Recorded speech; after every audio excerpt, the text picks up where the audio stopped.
लेख में निहित किसी भी जानकारी, सामग्री, गणना की सटीकता या विश्वसनीयता की गारंटी नहीं है। विभिन्न माध्यमों, ज्योतिषियों, पंचांग, प्रवचनों, मान्यताओं, धर्म ग्रंथों से संग्रहित कर ये जानकारी आप तक पहुंचाई गई है। हमारा उद्देश्य महज आप तक सूचना पहुंचाना है। इसके उपयोगकर्ता इसे महज सूचना समझकर ही ले। इसके अतिरिक्त इसके किसी भी उपयोग की जिम्मेदारी स्वयं उपयोगकर्ता की ही रहेगी।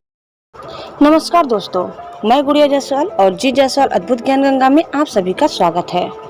दोस्तों, आज हम जानेंगे कि हिंदू धर्म के सभी देवी देवताओं का जन्म भारत में ही क्यों हुआ, इसका क्या है रहस्य। आइए हम आज इस वीडियो के माध्यम से जानेंगे। लेकिन आगे बढ़ने से पहले आप इस चैनल में नए हैं तो प्लीज इसे सब्सक्राइब कर लें।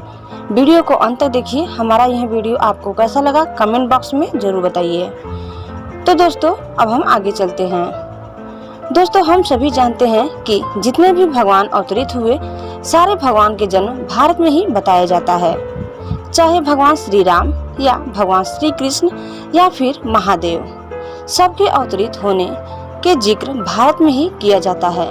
भगवान राम जो अयोध्या में जन्म लिए, भगवान श्री कृष्ण जो मथुरा में जन्म लिए, या फिर महादेव जिसका निवास स्थान कैलाश पर्वत बताया जाता है। जिस कारण से हर किसी के मन में यही सवाल आता है कि हिंदू धर्म के सभी देवी देवता भारत में ही जन्म क्यों लिए। भारत के जैसे कई और देश हैं जहां भगवान जन्म ले सकते थे, लेकिन भगवान जन्म लेने के लिए भारत को ही क्यों चुना। आखिर इसके पीछे क्या है रहस्य। भारत में आखिर ऐसा क्या है जिस कारण से सभी देवी देवता भारत में जन्म लिए। भारत में कौन सा गुप्त रहस्य छुपा हुआ है, इसके बारे में किसी को कुछ पता नहीं है। तो चलिए दोस्तों, रहस्य को अच्छी तरह से हम जानते हैं इस वीडियो के माध्यम से। हिंदू धर्म के सभी देवी देवता भारत में ही जन्म लिए। भारत को हिंदू देवी देवता के जन्म भूमि भी कहा जाता है, क्योंकि हिंदू धर्म के सभी देवी देवता भारत में जन्म लिए हैं। इसलिए भारत के अनेकों क्षेत्र में किसी न किसी देवी देवता के जन्म से जुड़ी हुई है। मथुरा की धरती पर भगवान श्री कृष्ण का जन्म हुआ। अयोध्या में भगवान श्री राम का जन्म हुआ। भारत में हिंदू देवी देवता के जन्म के रहस्य को समझने के लिए हमें भारत के प्राचीन इतिहास को समझना होगा। भारत के प्राचीन इतिहास का उल्लेख हिंदू धर्म के कई सारे ग्रंथ और पुराणों में मिलता है। आज से करीब 1000 साल पहले भारत अलग था। भारत का आज के कई साल पहले भारत के भूमि भाग वास्तविक था और भारत के इस भूभाग को जम्बू द्वीप के नाम से जाना जाता था। रामायण काल में भी जम्बू द्वीप का उल्लेख किया गया है।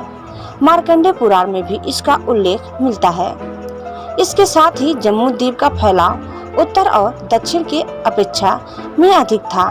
यदि इसे विज्ञान की दृष्टि से देखा जाए तो जब देवी देवताओं का जन्म हुआ तब सभी देवी देवता जम्बू द्वीप में जन्म लिए थे।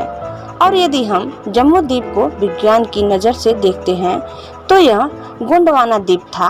लेकिन जब टेक्टोनिक प्लेट्स हिली तो अलग अलग 7 कॉन्टिनेंट में डिवाइडेड हो गया और इसके पहले ही सनातन धर्म पूरे विश्व में फैल चुका था।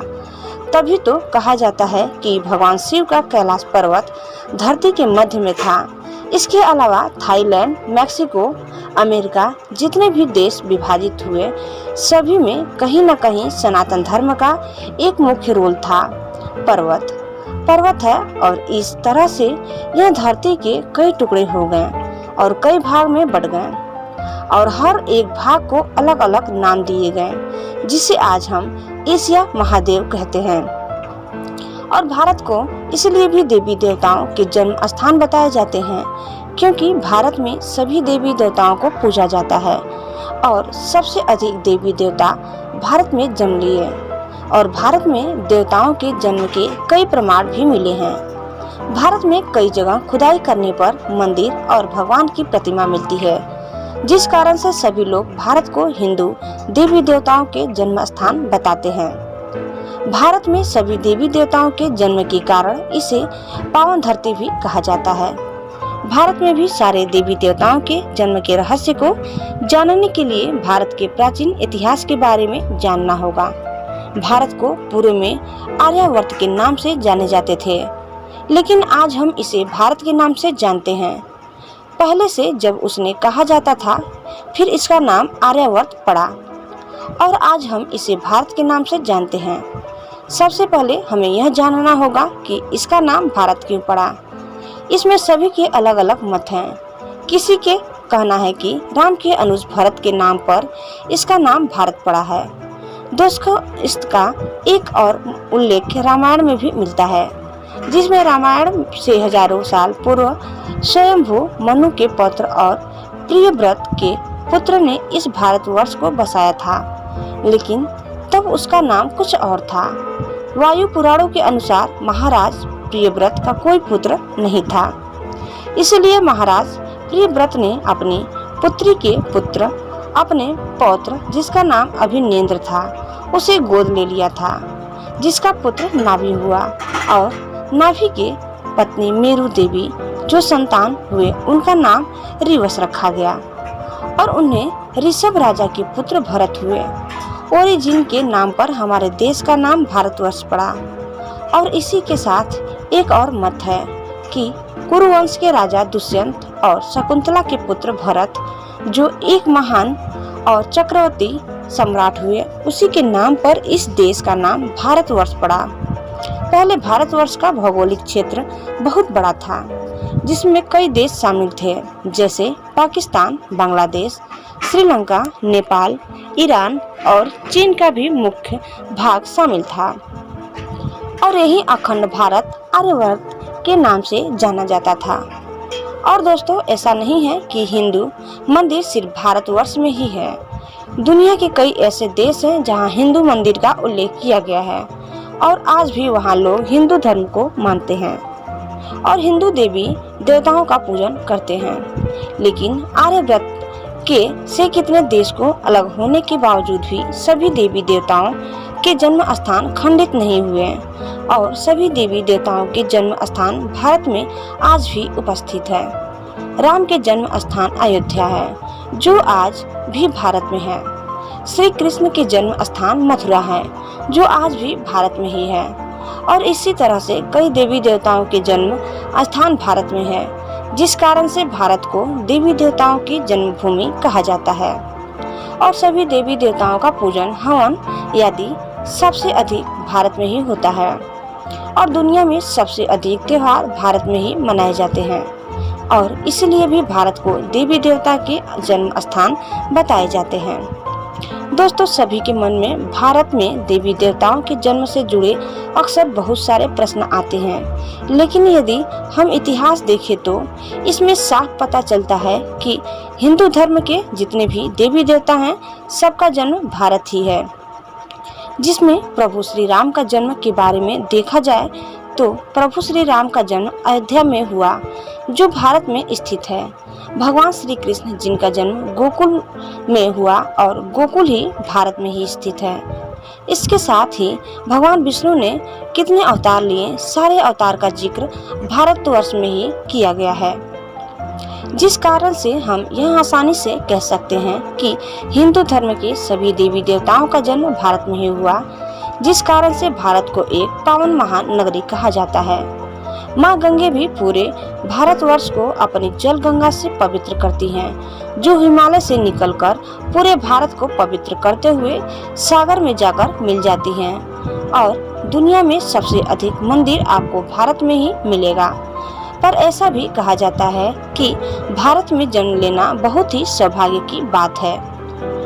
विष्णु अवतार श्री राम का जन्म अयोध्या में ही हुआ, जो अयोध्या भारत के उत्तर प्रदेश राज्य में स्थित है, जहां श्री राम राजा दशरथ और माता कौशल्या के पुत्र के रूप में जन्म लिए और राक्षस रावण का अंत करके इस धरती को पाप से मुक्त किया और धर्म की स्थापना की है। दोस्तों, अब हम जानेंगे श्री कृष्ण का जन्म कहाँ हुआ।